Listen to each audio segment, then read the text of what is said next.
Olá, tudo bem com você? Estamos reunidos para mais um estudo da nossa série O Cristianismo Pioneiro, baseado no livro de Atos dos Apóstolos. O tema da nossa aula de hoje é Resistindo ao Inimigo. Nosso textuário está lá em Atos, capítulo 23, versículo 11.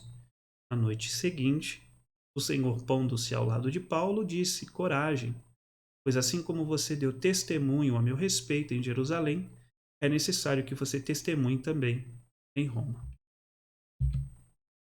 Nas suas cartas, Paulo recomenda aos crentes estarem preparados para resistirem aos ataques dos inimigos. Nós temos referências em 2 Coríntios, capítulo 6, versículo 7, 1 Timóteo, capítulo 3, versículo 7, Efésios, capítulo 4, versículo 27, Efésios, capítulo 6, do versículo 10 ao 18, 2 Tessalonicenses, capítulo 3, versículo 3. Depois, se os irmãos tiverem curiosidade, podem acessar essas referências aí em suas Bíblias.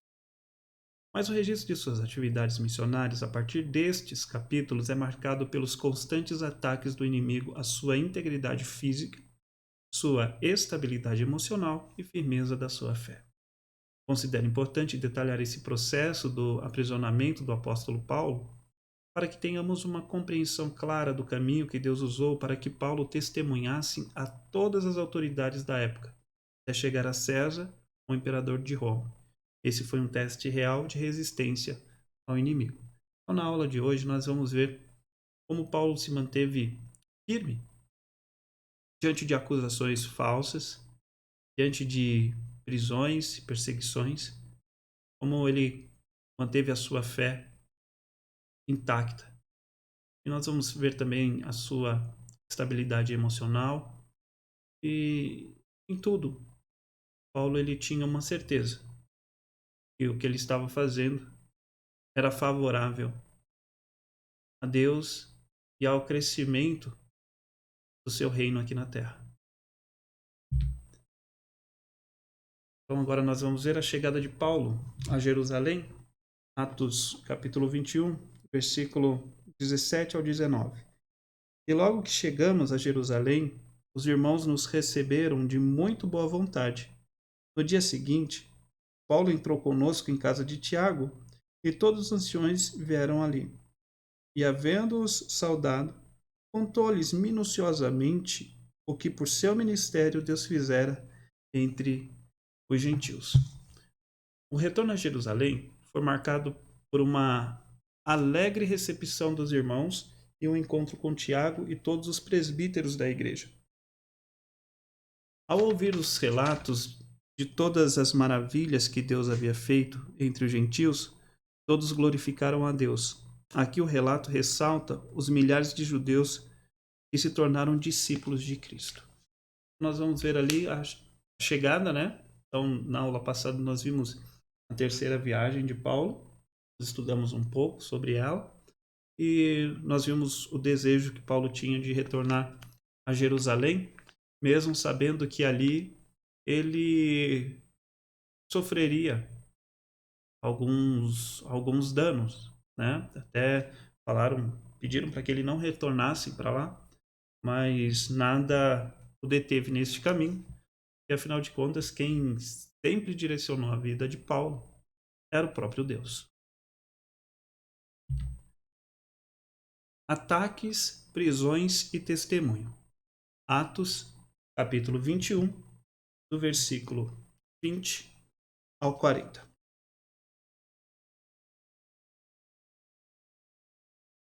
E ouvindo-os, eles glorificaram ao Senhor e disseram-lhe: Bem vês, irmãos, quantos milhares de judeus há que creem, e todos são zelosos da lei.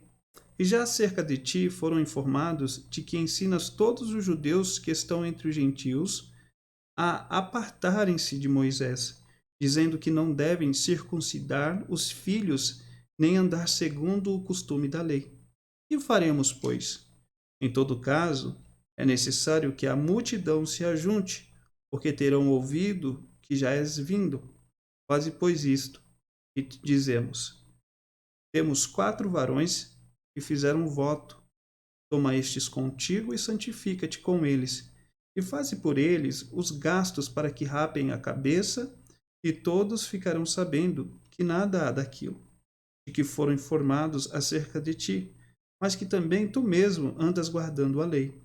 Todavia, quanto aos que creem dos gentios, já nos havemos escrito, e achado por bem que nada disto observem, mas que só se guardem do que se sacrifica aos ídolos, e do sangue, e do sufocado, e da prostituição. Então Paulo, tomando consigo aqueles varões, entrou no dia seguinte no templo, já santificado com eles, anunciando serem cumpridos os dias da purificação, e ficou ali até se oferecer em favor de cada um deles a oferta. Quando os 7 dias estavam quase a terminar, os judeus da Ásia, vendo-o no templo, alvoroçaram todo o povo e lançaram mão dele, clamando: Varões israelitas, acude! Este é o homem que por todas as partes ensina a todos contra o povo e contra a lei, contra este lugar. E demais disto, introduziu também no templo os gregos e profanou este santo lugar, porque tinham visto com ele, na cidade, a Trófimo, de Éfeso, o qual pensavam que Paulo introduzira no templo. E alvoroçou-se toda a cidade, e houve grande concurso do povo. E pegando de Paulo, o arrastaram para fora do templo, e logo as portas se fecharam. E procurando eles matá-lo, chegou ao tribuno da corte o aviso de que Jerusalém estava toda em confusão. Este, tomando logo consigo soldados e centuriões, correu para eles. E quando viram o tribuno e os soldados, cessaram de ferir a Paulo. Então, aproximando-se o tribuno, o prendeu e o mandou atar com 2 cadeias e lhe perguntou quem era o que tinha feito. E na multidão, uns clamavam de uma maneira, outros de outras, mas como nada podia saber ao certo por causa do alvoroço, mandou conduzi-lo para a fortaleza. E sucedeu que, chegando às escadas, os soldados tiveram de lhe pegar por causa da violência da multidão, porque a multidão do povo o seguia clamando: Mate-o! E quando iam introduzir Paulo na fortaleza, disse Paulo ao tribuno: É-me permitido dizer-te alguma coisa? E ele disse: Sabes o grego? Não és tu, porventura, aquele egípcio que, antes destes dias, fez uma sedição e levou ao deserto 4.000 salteadores? Mas Paulo lhe disse: Na verdade, eu sou um homem judeu, cidadão de Tarso, cidade não pouco célebre na Cilícia. Rogo-te, porém, que me permitas falar ao povo. E, havendo-lhe permitido, Paulo, pondo-se em pé nas escadas, fez sinal com a mão ao povo, e, feito grande silêncio, falou-lhes em língua hebraica, dizendo. Então, nós vemos aqui este relato, né, este acontecimento na vida de Paulo. Então, aqui nós temos alguns pontos, né, a destacar nesse texto bíblico que nós acabamos de ler. Então, o primeiro ponto aqui é uma acusação contra Paulo, né? Então, o que estava acontecendo ali? Disseram que Paulo estava ensinando que os judeus convertidos não tinham mais que dar ouvidos aos ensinos de Moisés sobre a circuncisão. Então, nós sabemos que isso foi uma mera invenção daqueles homens, né? O inimigo não ficou satisfeito com as notícias. Na mesma reunião de boas-vindas, Paulo já foi informado de uma acusação contra ele, porque judeus tinham ouvido que ele estava ensinando que os judeus convertidos não mais dessem ouvidos aos ensinos de Moisés sobre a circuncisão. Esse é um dos fatos mais difíceis de serem interpretados neste livro.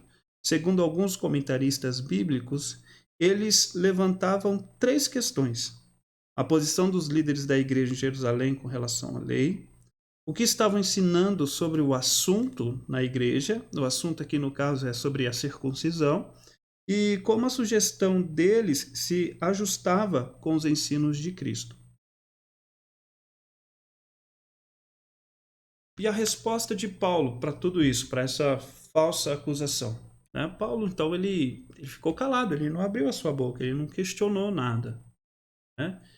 e ele acabou então aceitando o que os líderes da igreja recomendaram fazer, que foi acompanhar 4 varões, né, num voto de purificação, e dessa forma Paulo então conseguiria mostrar, né, para aqueles que ali estavam, e ao contrário do que diziam, né, que não deveriam obedecer à lei, mas que ele estava se pondo, né, sobre o cumprimento da lei. Então, nós vemos aqui uma certa inteligência, né, daqueles líderes ao apontarem a essa direção para Paulo. E nós vimos aqui também a obediência de Paulo em tudo isso, né? Porque Paulo poderia muito bem dizer que não aceitaria o que aqueles homens estavam impondo sobre ele, né? Porque ele, afinal de contas, ele havia sido livre, né, por Cristo Jesus. Mas o que nós vamos ver aqui? É interessante notar que em outros momentos em que Paulo foi questionado, ele sempre se defendeu. Mas aqui há algo peculiar, Paulo não abriu a sua boca. Foi como se ele percebesse que a situação presente era apenas uma porta que estava se abrindo para ele entrar e enfrentar o que vinha a seguir. E foi exatamente o que aconteceu. Os líderes da igreja o orientaram a cumprir o rito de purificação no templo com 4 outros homens, o que o apóstolo prontamente obedeceu sem discutir. Esse rito era um processo que durava 7 dias. Tudo indica que durante todo o tempo espias o seguiam para apanhá-lo em alguma falta. Então, eles queriam ver, né, se realmente Paulo estava cumprindo aquela lei ou se era simplesmente uma encenação, né? Então, há quem diga que espias observavam, assim como é, aconteceu lá com Daniel, né? Queriam ver se havia algo errado na vida de Daniel e foram colocados espias ali diante de Daniel para o observar, né? Para ver se ele seria pego ali contra alguma lei do rei Nabucodonosor e na verdade Daniel não, em nenhum momento infringiu nenhuma das leis, né? Então tiveram até que inventar uma lei para que assim Daniel fosse punido. Mas voltando ao nosso estudo, né? Então nós vemos ali que Paulo então ele se cala e ele cumpre ali o que os líderes da igreja haviam direcionado ele a fazer, e dessa forma ele mostraria que aquilo que haviam inventado, né, aquela falsa acusação, na verdade não passava de uma mera mentira, né? E nós vemos aqui mais adiante, então, um outro ponto importante, né, que nós vemos no texto bíblico, uma armadilha contra Paulo, né, que acusaram ele de levar Trófimo ao templo. Então, Trófimo era grego, e o que era considerado uma profanação, né, levar um grego para um templo judaico. Então, como nada encontraram, uma grande mentira se tornou a armadilha que prendeu Paulo. Alguns judeus que tinham visto o apóstolo Paulo andando com Trófimo, seu discípulo, pelas ruas da cidade, e depois o viram no templo, pensaram, eles não viram, que ele havia levado Trófimo, que era grego, ao templo, o que era considerado uma profanação. Imediatamente o povo da cidade inteira ficou alvoroçado enquanto Paulo era arrastado do templo para ser espancado e morto. Então nós vemos aqui uma falsa, novamente, né, uma falsa acusação, uma armadilha contra Paulo, porque Paulo havia levado Trófimo, e Trófimo estava sempre acompanhando Paulo ali na cidade. Acharam que o fato de Paulo estar lá no templo, que Trófimo estava lá também. Então acusaram, fizeram essa acusação contra Paulo, dizendo que ele havia levado um grego para o templo. Isso nunca foi verdade, né? Trófimo certamente não esteve ali no templo. E nós vemos aqui a atitude então daquele povo, né? Eles ficam enfurecidos e eles querem de qualquer forma matar a Paulo. E aí nós vemos então a provisão de Deus sobre a vida de Paulo. Porque o que acontece? Lá no texto bíblico, né, que nós acabamos de ler, nós vemos que aquele povo ele está alvoroçado e existe uma bagunça, uma confusão muito grande ali, ninguém está entendendo nada. Então, o que acontece? Deus ele envia o comandante das forças romanas para que Paulo fosse algemado com 2 correntes e levado à prisão, que era uma fortaleza. Então, de certa forma, Deus provê através da vida de Paulo, né, esse comandante, para que esse comandante, através dos seus soldados, retire Paulo dali e leve Paulo para um lugar mais tranquilo. Então, antes de qualquer palavra, o comandante mandou que Paulo fosse algemado com 2 correntes e levado à prisão, que era uma fortaleza, porque a gritaria não deixava entender o que de fato estava acontecendo. Então, o comandante ele queria saber o que estava acontecendo, mas como ele viu que certamente Paulo era o causador de tudo aquilo, ele então pega e fala: não, tira esse homem daqui, leva ele embora. Então, pega ele, prende, amarra, tira ele de lá, leva ele para essa fortaleza, para essa prisão, leva ele para esse lugar, porque ele quer entender qual a acusação que aqueles homens têm contra Paulo. Só que cada um falava uma coisa, então era uma gritaria muito grande e aquele comandante em meio a tudo aquilo fala: não, vamos dar um jeito nisso. Então, até então, Paulo havia permanecido calado, mas ao subir as escadarias, já separado pelos soldados da multidão que o seguia gritando mátio, Paulo, falando na língua grega, pediu permissão ao comandante para dizer algo à multidão. Ao ouvi-lo falar nesse idioma, o comandante se surpreendeu porque pensava haver prendido o egípcio que havia provocado uma rebelião com 4.000 assassinos. Paulo então se apresentou ao comandante, pelo que teve sua permissão para falar. Então nós vemos aqui no texto bíblico, realmente que quando Paulo pede a permissão, o centurião, né, ele fica assustado ali. O que está acontecendo? O centurião não, perdão. O comandante, ele fica assustado. Peraí, você é grego? Porque até então ele não tinha esse conhecimento. Até então, o que ele achava? Que Paulo ele tinha sido um egípcio que havia provocado uma rebelião há algum tempo atrás. E ele achava que era por conta disso, por conta dessa rebelião que houve há um tempo atrás, que estava havendo aquele alvoroço. Então, o discurso ousado de Paulo, né, o testemunho sobre a sua vida. Esse texto, essa preciosidade que nós temos aqui, que fala unicamente a respeito da pessoa de Paulo. Nós vamos ler esse texto aqui de Atos 22, do 3 ao 21, e eu gostaria muito que você acompanhasse aí na sua Bíblia, porque nos revela muito da pessoa, de quem era e de quem se tornou Paulo. Então acompanha comigo aí na sua Bíblia, Atos capítulo 22, do versículo 3 em diante. Então Paulo diz assim: quanto a mim, sou varão judeu, nascido em Tarso da Cilícia, mas criado nesta cidade aos pés de Gamaliel, instruído conforme a verdade da lei dos nossos pais, zeloso para com Deus, como todos vós hoje sois.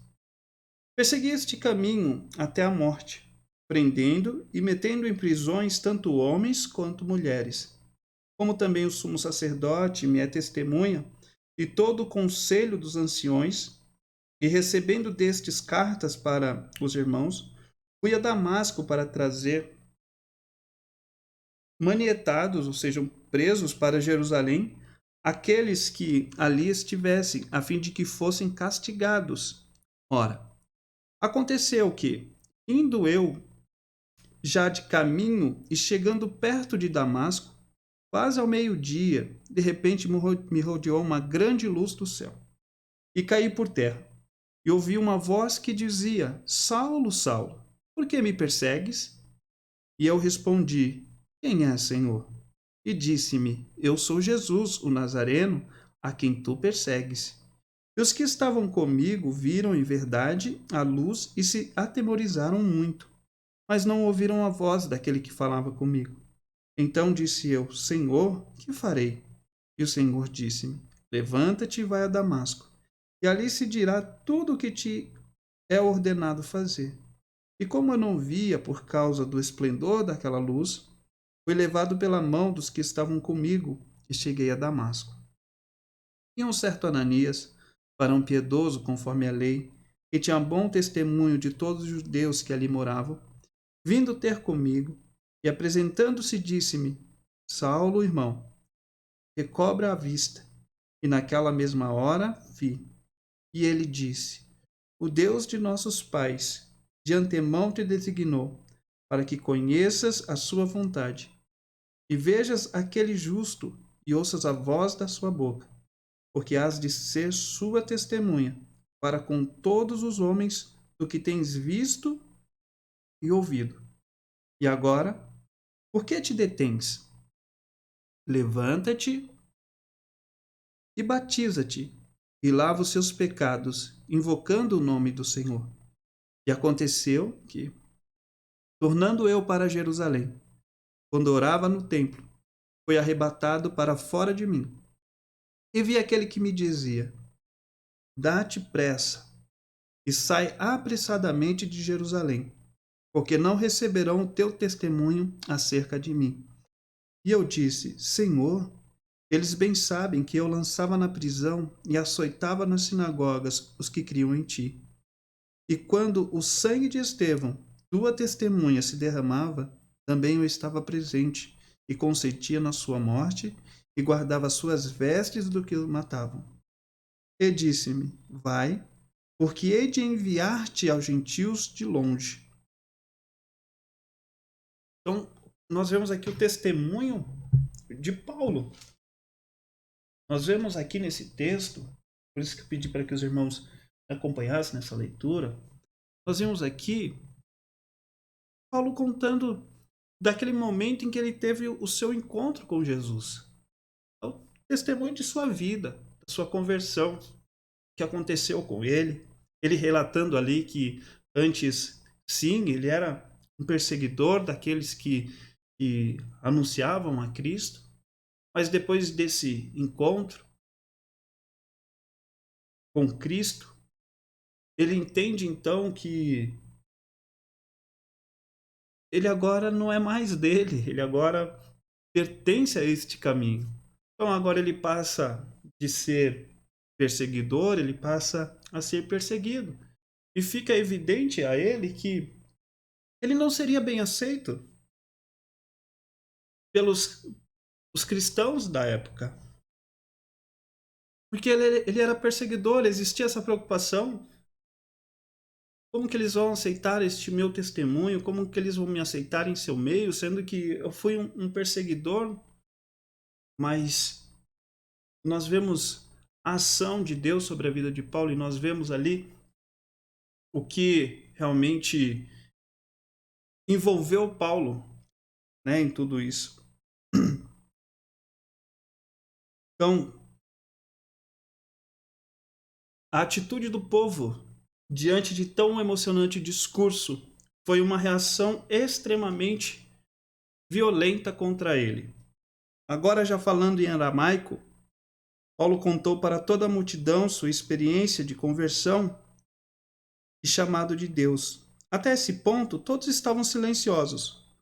Mas no momento em que Paulo testemunhou que havia sido escolhido por Deus para testemunhar aos gentios, a gritaria começou: Tira do mundo este homem, porque ele não deve viver. Com o povo jogando ao ar as capas e a poeira. Então, o que Paulo faz?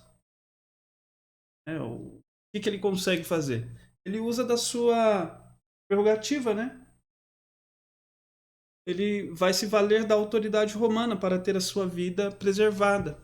Então ele foi levado para o Sinédrio. Então o comandante ficou intrigado com sua situação e ordenou aos soldados que debaixo de chicotadas descobrisse o que havia de errado com Paulo. A sabedoria e o conhecimento de Paulo entraram de novo em ação, revelando sua identidade de cidadão romano, evitando assim ser chicoteado. Mas o comandante, amedrontado porque havia cometido um erro de prender um cidadão romano, levou Paulo para o Sinédrio. Então agora nós vamos ver o que acontece com Paulo ao chegar no Sinédrio. Então, a defesa de Paulo perante o Sinédrio, Atos capítulo 22, versículo 30 e 23, do 1 ao 11. Se você estiver ainda com a sua Bíblia aberta, vai comigo a leitura. No dia seguinte, querendo saber ao certo a causa por que era acusado pelos judeus, soltou-o das prisões e mandou vir os principais dos sacerdotes e todo o seu conselho, e trazendo Paulo, o apresentou diante deles. E pondo Paulo os olhos no conselho, disse: Varões irmãos, até o dia de hoje tenho andado diante de Deus com toda a boa consciência. Mas o sumo sacerdote Ananias mandou aos que estavam junto dele que o ferissem na boca. Então Paulo disse: Deus te ferirá, parede branqueada. Tu estás aqui assentado para julgar-me conforme a lei, e contra a lei me mandas ferir? E os que ali estavam disseram: Injúrias o sumo sacerdote de Deus? E Paulo disse: Não sabia, irmãos, que era o sumo sacerdote, porque está escrito: Não dirás mal do príncipe do teu povo. E Paulo, sabendo que uma parte era de saduceus e outra de fariseus, clamou no conselho: Varões irmãos, eu sou fariseu, filho de fariseu. No tocante à esperança e ressurreição dos mortos, sou julgado? E havendo dito isto, houve dissensão entre os fariseus e saduceus, e a multidão se dividiu. Porque os saduceus dizem que não há ressurreição, nem anjo, nem espírito, mas os fariseus reconhecem uma e outra coisa. E originou-se um grande clamor. E levantando-se os escribas da parte dos fariseus, contendiam dizendo: Nenhum mal achamos neste homem, e se algum espírito ou anjo lhe falou, não resistamos a Deus. E havendo grande dissensão, o tribuno, temendo que Paulo fosse despedaçado por eles, mandou descer a Saudidesca para que o tirassem do meio deles e o levassem para a fortaleza. E na noite seguinte, apresentando-se-lhe o Senhor, disse Paulo: Tem ânimo, porque como de mim testemunhastes em Jerusalém, assim importa que testifiques também em Roma. Então, aqui nós vemos a defesa de Paulo perante o Sinédrio. Paulo estava falando aqui, ele tinha recebido do próprio Deus.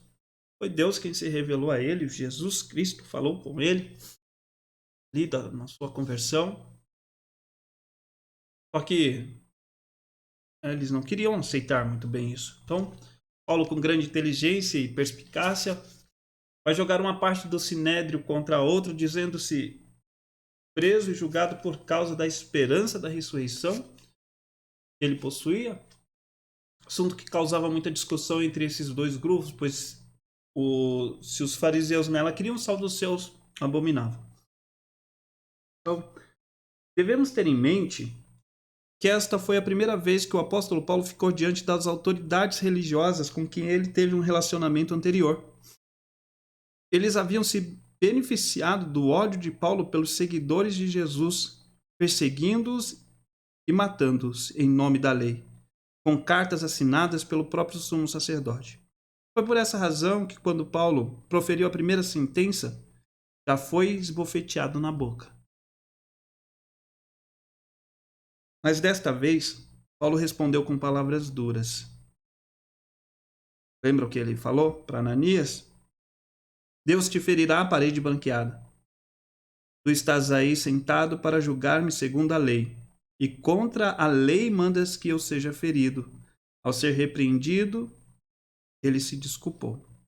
A seguir, o rumo da discussão mudou, porque Paulo, conhecedor das diferenças entre os saduceus e os fariseus presentes, afirmou que estava sendo julgado por causa da sua esperança na ressurreição dos mortos.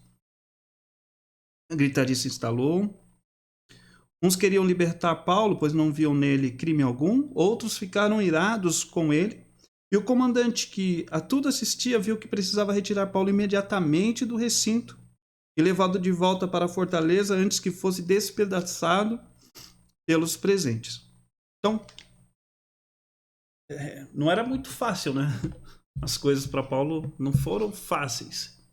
Primeiro, só pelo fato de agora ele está falando contra aqueles que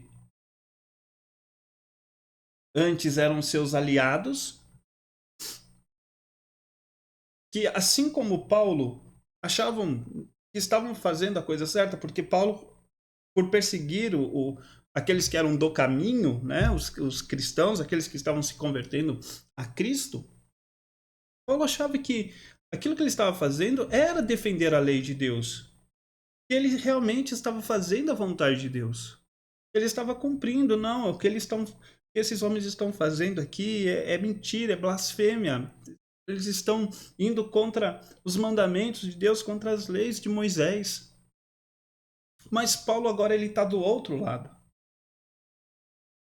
E quando Paulo ele começa ali a dirigir a palavra àqueles homens, a primeira coisa que ele recebe é um soco, um murro na sua boca, como se eles dissessem para Paulo que Paulo estava os ofendendo.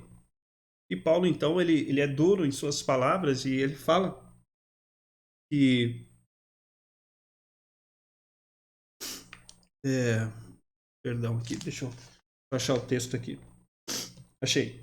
Deus te ferirá a parede branqueada. Tu estás ali sentado para julgar-me segundo a lei, e contra a lei mandas que eu seja ferido. Então, nós vemos que Paulo não aliviou, não. Só que Paulo é muito, né, perspicaz. O que ele faz? Ele, conhecendo muito bem as pessoas que faziam parte ali do Sinédrio, que estavam ali naquele lugar, ele sabia que entre eles haviam dois partidos, duas seitas, né? Os fariseus e os saduceus. E ele sabia que existia um assunto que trazia um conflito muito grande entre eles, e um dos aspectos é justamente a respeito da ressurreição, da esperança da ressurreição. E Paulo então fala, eu como fariseu, eu acredito na esperança da ressurreição. E aqueles que eram fariseus, assim como Paulo, eles falavam, não encontramos nada contra este homem aqui, não tem nada que pelo qual ele possa ser punido. Já os saduceus, que abominavam essa ideia de ressurreição, de anjos e tudo mais, eles queriam realmente punir Paulo. E aí houve mais uma vez uma grande confusão, a ponto de ter que o comandante intervir novamente, né? Então, o resultado: o comandante, que tudo assistia, viu que precisava retirar Paulo imediatamente do recinto e levado de volta para a fortaleza antes que fosse despedaçado pelos presentes. Então, mais uma vez, nós vemos ali esse conflito. E mais uma vez, nós vemos Deus intervindo em favor de Paulo através deste comandante. Então, talvez por causa das muitas perguntas que Paulo estava se fazendo naquela noite, o Senhor lhe apareceu fortalecendo. Sê corajoso, como destes testemunho de mim em Jerusalém, assim é necessário que o des também em Roma. E ele entendeu, a batalha estava só começando. Então, é neste ponto aqui que Paulo entende que Deus queria levar ele mais adiante. que aquilo ali era apenas o começo de tudo. Na verdade, Deus tinha ainda um propósito muito grande através da vida dele. E Deus o enviaria a Roma e que ali em Roma, Paulo deveria dar este mesmo testemunho. Mas será que é fácil? Como você agiria no lugar de Paulo se você não tivesse recebido esse consolo da parte de Deus? Nós vemos aqui que Deus o consola e o encoraja. Mas pensa, se Deus não tivesse ali lhe direcionado essa palavra. Consegue imaginar como estava a mente de Paulo? Os conflitos, por que estou passando por tudo isso? Qual é a necessidade de tudo isso? Eu tenho provado que até eles mesmos, entre eles, há discordância se eu cometi ou não, e nada tem achado. Por que eu tenho passado por tudo isso? E, então Deus ele vem e fala o porquê daquilo tudo. O propósito daquilo tudo. Deus o levaria a Roma e ali era para que Paulo testemunhasse em Roma da mesma forma como Paulo testemunhou em Jerusalém. Então, muitas vezes nós não entendemos algumas ações de Deus em nossas vidas. Eu costumo dizer que a nossa visão ela é limitada. O nosso conhecimento é limitado. Mas o conhecimento de Deus e a visão de Deus, ela não tem limites. E nós precisamos tão somente confiar de que Deus ele tem o controle total das nossas vidas. E muitas vezes para que algo aconteça, a única coisa que nós precisamos fazer é obedecer a Deus. Então, o socorro divino é justamente o texto que nós lemos, o versículo que nós lemos. E na noite seguinte o Senhor, pondo-se ao lado de Paulo, disse: coragem, pois assim como você deu testemunho ao meu respeito em Jerusalém, é necessário que você testemunhe também em Roma.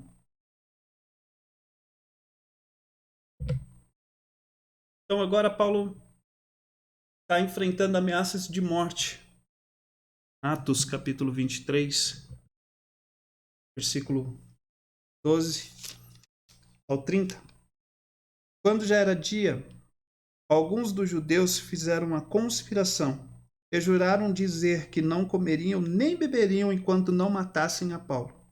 E eram mais de 40 os que fizeram esta conjuração. Estes foram ter com os principais dos sacerdotes e anciões e disseram: conjuramo-nos sob pena de maldição, a nada provarmos até que matemos a Paulo. Agora, pois, vós, com o conselho, rogai ao tribuno que vô-lo traga amanhã, como querendo saber mais alguma coisa de seus negócios, e antes que chegue, estaremos prontos para o matar. E o filho da irmã de Paulo, tendo ouvido acerca desta cilada, foi e entrou na fortaleza e o anunciou a Paulo. E Paulo, chamando a si um dos centuriões, disse: leva este jovem ao tribuno, porque tem alguma coisa que lhe comunicar. Tomando ele, pois, o levou ao tribuno e disse: o preso Paulo, chamando-me a si, me rogou que te trouxesse este jovem, e tem alguma coisa que dizer-te. E o tribuno, tomando-o pela mão e pondo-se à parte, perguntou-lhe em particular: que tens que me contar? E ele disse: os judeus se concertaram rogar-te que amanhã leves Paulo ao conselho, como tendo de inquirir dele mais alguma coisa ao certo. Mas tu não os creais, porque mais de 40 homens dentre eles lhe andam armando ciladas, os quais se obrigaram, sob pena de maldição, a não comerem nem beberem até que o tenham morto, e já estão apercebidos, esperando de ti promessa. Então o tribuno despediu o jovem, mandando-lhe que a ninguém dissesse que lhe havia contado aquilo. E chamando 2 centuriões, lhes disse: aprontai para as 3 horas da noite, dizendo: soldados, ou melhor, perdão, irmãos. E chamando 2 centuriões, lhes disse: aprontai para as 3 horas da noite 200 soldados, e 70 de cavalo, e 200 lanceiros para irem até Cesareia, e aparelhai cavalgaduras, para que, pondo nelas a Paulo, o levem salvo ao governador Félix, que escreveu uma carta que continha isto: Cláudio Lísias a Félix, potentíssimo governador, saúde. Este homem foi preso pelos judeus, e estando já a ponto de ser morto por eles, sobreviam eu com saudadesca e o livrei informando de que era romano.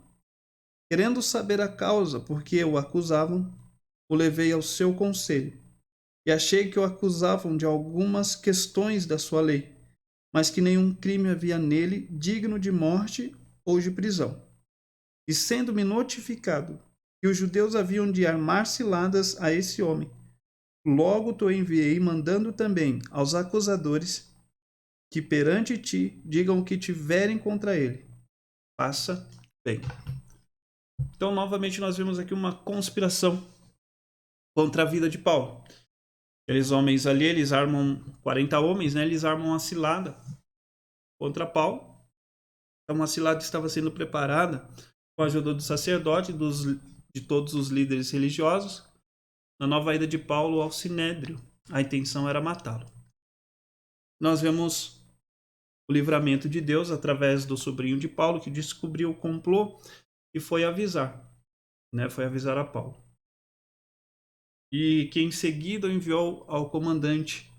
Este, ciente da gravidade da situação, decidiu ajudar Paulo, enviando-o naquela mesma noite para ser ouvido pelo governador Félix. Então, ao amanhecer, já outra conspiração havia sido arquitetada com a ajuda dos sacerdotes e de todos os líderes religiosos. Eles tiraram Paulo da fortaleza no dia seguinte, sob o pretexto de mais investigações.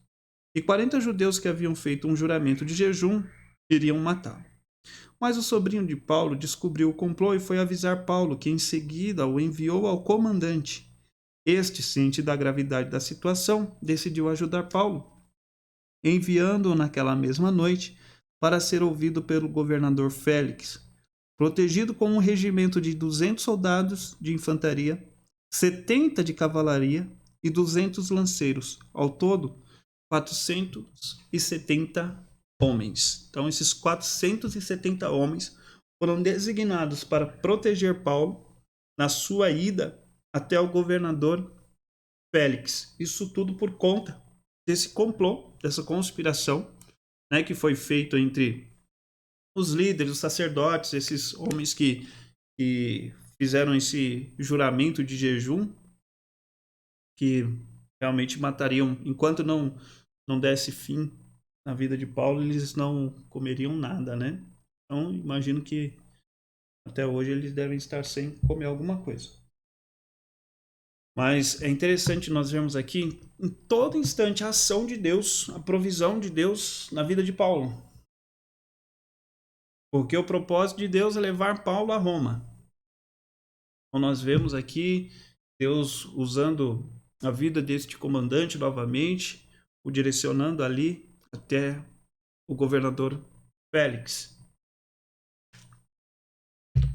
Então, agora Paulo então fica preso sob a guarda real. Atos, capítulo 23. Nós vamos ler do versículo 31 ao 35. Tomando, pois, os soldados a Paulo, como lhes fora mandado, o trouxeram de noite ante Padrite. No dia seguinte, deixando-os de cavalo irem com ele, tomaram a fortaleza, os quais logo que chegaram a Cesareia e entregaram a carta ao governador, lhe apresentaram Paulo, e o governador, lida a carta, perguntou de que província era, e sabendo que era da Cilícia, disse: ouvir-te-ei quando também aqui vierem os teus acusadores, demandou que o guardassem no pretório de Herodes. Então, nós vemos aqui, Paulo agora está diante do governador Félix, e o governador Félix deixa bem claro: eu vou te ouvir, mas antes eu quero ouvir aqueles que te acusam. Então, a próxima parada foi no próprio palácio de Herodes, em outras palavras, na Cova dos Leões. Quando o governador Félix deu a carta enviada pelo comandante Cláudio Lísias, ele decidiu aguardar os acusadores de Paulo chegar. Antes de ouvi-lo, levou 5 dias para os acusadores de Paulo chegar a Cesareia. 5 dias que Paulo certamente usou em conversas com o Senhor Jesus. Então, o autor do estudo, ele foi muito feliz nessas palavras aqui, quando ele fala que certamente Paulo usou esses 5 dias, né, que antecederam, né, da vinda dos seus acusadores até ali a presença do governador Félix. Certamente Paulo usou aqueles dias para estar mais perto ainda de Jesus, orando, né, pedindo a sua direção, pedindo ali que realmente Deus pudesse o guardar. E é um desafio para nós, né? Nós vemos aqui nessas aflições que Paulo passou, nessas perseguições, essas injúrias, essas acusações, essas mentiras, todos esses complôs que foram armados contra a sua vida. Primeiro nós vemos a fidelidade de Paulo para com Deus, né?